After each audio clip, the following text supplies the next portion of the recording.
আলেমদের লিডার হবে আলেমরা। এক আলেম আর এক আলেমকে লিডার মনে করবে, অথচ বাংলাদেশের আলেম ওলামারা চাঁদাবাজদের লিডার তাদেরকে লিডার মনে করে। নাউজুবিল্লাহ। যদি আজকে বাংলার জমিনে আলেম ওলামারা সবাই এক কাতারে এসে রাজনীতি করতে পারত, এই দেশ উন্নত হতো।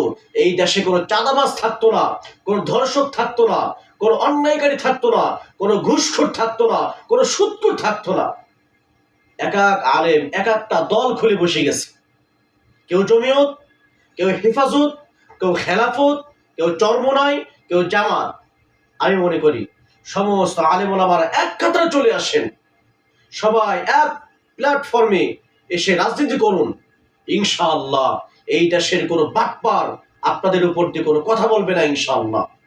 আমি উদারত আহ্বান জানাবো, জামাত ইসলামের আমিরকে বলবো, চরমোনাই পীর সাহেবকে বলবো, আসুন আপনারা সবাই এক কাতারে চলে আসুন, দেশ উন্নত হবে। দেখেন আফগানিস্তান আলেম